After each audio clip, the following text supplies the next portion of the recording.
DCB മീഡിയയിലേക്ക് സ്വാഗതം. സംസ്ഥാനത്ത് ക്ഷേമ പെൻഷൻ ലഭിക്കുന്ന 62 ലക്ഷത്തോളം പേർക്ക് ആശ്വാസമായി കുടിശ്ശിക പെൻഷൻ ഒരു ഗഡുവായ 1600 രൂപയുടെ വിതരണം സംസ്ഥാനത്ത് ആരംഭിക്കുകയാണ്. ഇതോടൊപ്പം രാജ്യത്ത് കർഷകർക്കായി കേന്ദ്ര സർക്കാർ നൽകുന്ന PM കിസാൻ സമ്മാൻ നിധിയുടെ 17ാമത്തെ ഗഡുവും എത്തിച്ചേരുകയാണ്. ഈ രണ്ട് കാര്യങ്ങളുടെയും വിശദവിവരങ്ങളിലേക്ക് കടക്കുന്നതിന് മുൻപേ ചാനൽ സബ്സ്ക്രൈബ് ചെയ്യാത്തവരുണ്ടെങ്കിൽ സബ്സ്ക്രൈബ് ചെയ്യുക, വീഡിയോ ലൈക്ക് ചെയ്ത് സപ്പോർട്ട് തരിക, സുഹൃത്തുക്കൾക്കായി ഷെയർ കൂടി ചെയ്യുക. സംസ്ഥാനത്ത് ഡിസംബർ മാസം മുതൽ മെയ് മാസം വരെയുള്ള ക്ഷേമ പെൻഷനുകൾ കുടിശ്ശികയായിരിക്കുന്ന സാഹചര്യത്തിലാണ് ഒരു മാസത്തെ ക്ഷേമ പെൻഷൻ വിതരണം മെയ് 29 ബുധനാഴ്ച മുതൽ വിതരണം ആരംഭിക്കുകയാണ്. ഇതിനായി റിസർവ് ബാങ്കിന്റെ മുംബൈ ഫോർട്ട് ഓഫീസിലെ ഇ-കുബർ സംവിധാനം വഴി 3500 കോടി രൂപ സംസ്ഥാന സർക്കാർ ഇന്ന് കടമെടുത്തിരുന്നു.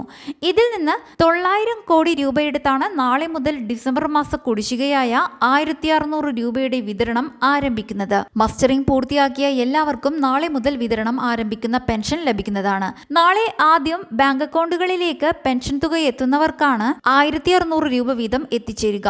കേന്ദ്രവിഹിതമുള്ളവർക്ക് അത് കുറച്ച് 1100, 1300, 1400 എന്നിങ്ങനെയുള്ള തുകയായിരിക്കും അക്കൗണ്ടിൽ എത്തുക. കുറവ് വരുന്ന തുക പിന്നീട് കേന്ദ്ര സർക്കാർ അനുവദിക്കുമ്പോൾ ഇവർക്ക് അക്കൗണ്ടിലേക്ക് പ്രത്യേകം എത്തുന്നതായിരിക്കും. വീടുകളിലേക്ക് സഹകരണ സംഘങ്ങൾ വഴിയുള്ള പെൻഷൻ വിതരണം വെള്ളിയാഴ്ചയോടെ സജീവമാകുമെന്നാണ് അറിയുന്നത്.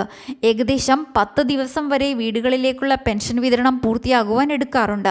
ഈ സാഹചര്യത്തിൽ തന്നെയാണ് കേന്ദ്ര സർക്കാരിന്റെ കർഷകർക്കുള്ള ധനസഹായ പദ്ധതിയായ PM കിസാൻ സമ്മാൻ നിധിയുടെ 17ാം ഗഡുവായ 2000 രൂപയും എത്തുന്നത്. കഴിഞ്ഞ ലോക്സഭാ ഇലക്ഷന് മുൻപായി തുടങ്ങിയ PM കിസാൻ സമ്മാൻ നിധിയുടെ 16 ഗഡുക്കൾ ഇതുവരെ കേന്ദ്ര സർക്കാർ വിതരണം ചെയ്തു കഴിഞ്ഞു. ആദ്യം മുതലുള്ള കർഷകർക്ക് ഇതുവരെ 32,000 രൂപയും ലഭിച്ചു കഴിഞ്ഞു. കിസാൻ നിധിയുടെ ആനുകൂല്യം ലഭിക്കുന്നത് യഥാർത്ഥ കർഷകർക്ക് തന്നെയാണ് എന്നുറപ്പാക്കുന്നതിനായി 13ാം ഗഡു മുതൽ കേന്ദ്ര സർക്കാർ ചില മാനദണ്ഡങ്ങൾ നടപ്പിലാക്കിയിരുന്നു. EKYC, land verification, Aadhaar account seeding എന്നിവ പൂർത്തിയാക്കാത്തത് കാരണം മുൻപുള്ള ഗഡുക്കൾ മുടങ്ങുകയും പിന്നീട് അവ പൂർത്തീകരിക്കുകയും ചെയ്തവർക്ക് മെയ് ആദ്യ ആഴ്ചകളിൽ അക്കൗണ്ടുകളിലേക്ക് മുടങ്ങിയ ഗഡുത്തുകകൾ എത്തിയിരുന്നു. പലർക്കും 4000 മുതൽ 8000 രൂപ വരെയെല്ലാം കിട്ടിയിരുന്നു.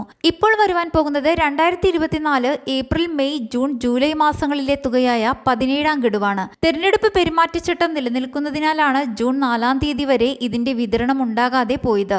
ജൂൺ 4-ന് ശേഷം അധികാരമേൽക്കുന്ന പുതിയ സർക്കാരിന്റെ കർഷകർക്കുള്ള ആദ്യ സമ്മാനമെന്ന നിലയ്ക്കായിരിക്കും 17ാമത്തെ ഗഡു വിതരണം ഉണ്ടാവുക. നിലവിലെ സർക്കാർ തുടർന്നാലും ഇനി പുതിയ കക്ഷികളുടെ സർക്കാർ വന്നാലും നിലവിൽ നടന്നുകൊണ്ടിരിക്കുന്ന ഒരു പദ്ധതി ആനുകൂല്യം എന്ന നിലയിൽ ജൂണിൽ തന്നെ ഇതിന്റെ വിതരണം ഉണ്ടാകും. ജൂലൈ മാസത്തിൽ പുതിയ സർക്കാരിന്റെ ഈ വർഷത്തെ സമ്പൂർണ്ണ ബജറ്റും അവതരിപ്പിക്കും.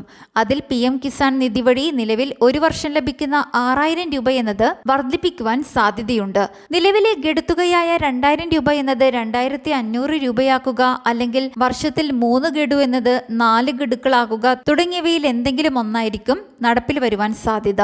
PM കിസാൻ നിധിയിൽ അംഗമായിട്ടുള്ളവർക്ക് ഇതിനു മുൻപുള്ള ഗഡുക്കൾ മുടങ്ങിയിട്ടുണ്ടെങ്കിൽ കാരണം എന്തെന്ന് മനസ്സിലാക്കി അവ പരിഹരിച്ചാൽ 17ാമത് ഗഡുവിനൊപ്പം മുടങ്ങിയ ഗഡുത്തുകയും ലഭിക്കുന്നതാണ്. വളരെ പ്രധാനപ്പെട്ട ഈ ഇൻഫർമേഷൻ മറ്റുള്ളവർക്കും ഷെയർ ചെയ്ത് നൽകുക. മറ്റൊരു വീഡിയോയുമായി വീണ്ടും കാണാം.